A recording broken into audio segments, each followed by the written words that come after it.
Sur cette troisième et dernière petite vidéo, je vais vous relever les conclusions objectives, mais aussi l'importance de cet amour pour soi.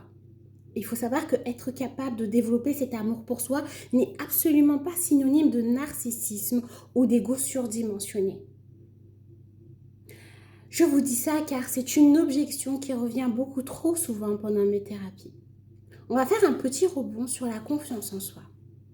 Un manque de confiance en soi conduit souvent à être dur avec soi-même et à se mettre des objectifs ou des pressions beaucoup trop dures et beaucoup trop irréalistes. Dans le cas contraire, un excès de confiance en soi ne permet pas de se remettre en question lorsqu'il est nécessaire. Je dirais, essayons de développer tous à notre échelle notre confiance en nous tout en gardant un esprit objectif et en sachant prendre le recul nécessaire face à une situation ou à un événement qui se présente à vous. En conclusion complète et détaillée, prenez-moi une feuille blanche maintenant et notez-moi tout ce qui paraît dysfonctionnel chez vous. La patience, on peut parler de la patience. Parfois, nous, adultes, nous sommes comme des enfants. On veut tout, maintenant, tout de suite, comme ça. Je dirais même génération micro-ondes. Mais travailler sa patience nous permet de dépasser la frustration de ne pas y arriver et de comprendre que nous devons parfois prendre notre temps. Apprenez par la même occasion à applaudir vos petites avancées plutôt que de vous maudire de ne pas être allé plus vite. La patience, c'est une qualité qui vous permettra de voir sur le long terme pour arriver au bout de vos projets avec des bonnes bases. On peut parler de la compréhension. Ne pas réussir du premier coup ou échouer ne signifie pas que tout va s'arrêter maintenant. Accrochez-vous.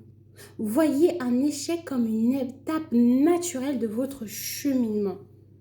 Quand on apprend à marcher, on tombe et on continue. Et à l'âge adulte, on ne réussit pas toujours tout du premier coup et c'est totalement normal.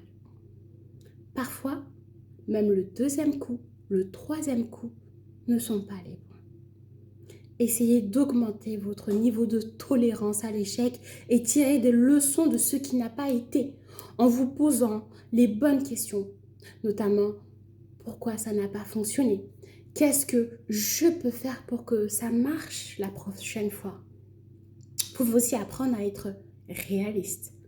Faites chaque jour une liste de toutes vos tâches à accomplir, un rétro-planning ou un agenda. Attention, ne surchargez pas votre emploi du temps. Accumulez 10 heures de travail, une réunion entre collaborateurs, les loisirs des enfants, le repas, le ménage, le conjoint. Tout ça dans une journée, c'est juste impossible. Soyez réaliste et établissez vos priorités. C'est très important. Prévoyez du temps pour vous dans votre planning. Et si une fois ces tâches ne se réalisent pas, vous éprouverez une grande satisfaction vous pourrez prendre du temps pour vous sans culpabiliser. Vous pouvez apprendre aussi à être rationnel. L'autocritique abusive est une forme de pensée toxique. Je ne peux pas. J'aurais pu mieux faire. Ce ne sont que des exemples. Essayez de penser de façon rationnelle. Pourquoi ai-je échoué? Comment puis-je améliorer cette situation? Comment m'assurer de ne plus refaire la même erreur? Vous pouvez aussi apprendre à prendre un peu plus de distance. Oui, en prenant une pause dans votre erreur, l'autocritique fatigue à la longue. Essayez de vous détendre au maximum. Promenez-vous, lisez un livre qui va vous amener à avoir des perceptions différentes ou planifiez une activité avec votre chéri, vos amis, votre famille. Vous pourrez ensuite vous poser la question si ces problèmes sur lesquels vous vous concentrez tant sont importants. Complimentez-vous. Imaginez-vous, vous réalisez 10 choses correctement et vous en faites une seule de fausse ou de pas bonne. Dans la grande majorité des cas, ces gens auront tendance à se concentrer sur la seule erreur au lieu de satisfaire du travail ou du chemin accompli. Il est donc très important que vous mettiez le positif en avant dans votre esprit et que vous puissiez vous féliciter de ce qui a été réalisé correctement. Écrivez chaque soir sur une feuille, un bloc-notes, toutes ces tâches réussies et ponctuées par chaque compliment. Vous commencerez automatiquement à penser de manière beaucoup plus positive. Acceptez les erreurs et vos imperfections. Efforcez-vous de donner le meilleur de vous-même en gardant l'esprit que personne n'est parfait. Pardonnez-vous vos erreurs et cessez de vous comparer aux autres en permanence. Concentrez-vous sur vous uniquement parce que, comme je le dirai jamais assez, vous êtes l'élément le plus important de votre vie. La perfection n'existe pas. On veut tout faire bien tout le temps, partout. Il faut être réaliste.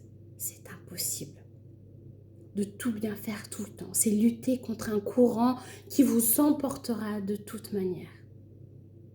Le courant, ce sont les imprévus, les erreurs, les mauvaises rencontres, les rendez-vous qui changent toute votre vie. Vaut mieux ne pas lutter et s'adapter. Et vous allez voir, vous ferez un super cadeau de temps et d'énergie et d'émotions positives à la clé. Vous pouvez aussi apprendre à devenir un peu plus doux avec vous-même. Un peu de douceur sous toutes ses formes. Faites-vous des câlins, oui. Faites-vous des câlins. Parlez-vous sans méchanceté, comme si vous parliez à un proche. L'amour dans les gestes et dans les mots, c'est efficace et c'est précieux. Apprendre à s'aimer comme vous êtes tout simplement. Cela permet de se libérer.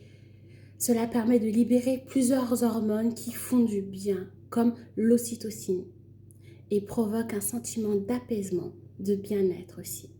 Il est temps d'accueillir un peu de bienveillance et se sentir plus doux avec soi-même. Si vous trouvez que vous êtes trop dur avec vous-même et ne parvenez pas à changer, n'hésitez pas à faire appel à un professionnel de la santé mentale qui saura peut-être vous aiguiller sur comment faire, quel est l'élément déclencheur et comment changer ce mécanisme. En tout cas, j'espère par le biais de cette vidéo vous amener en tout cas à lâcher un peu prise et à vous accorder cette petite touche de positivité dont vous avez vraiment besoin pour être plus épanoui dans votre vie. C'était juste moi. Je vous remercie en avance d'avoir pris le temps de visionner cette vidéo. Et je vous souhaite une excellente journée ou soirée. Sachez que je reste à votre entière disposition pour toute question. Très bonne continuation à vous.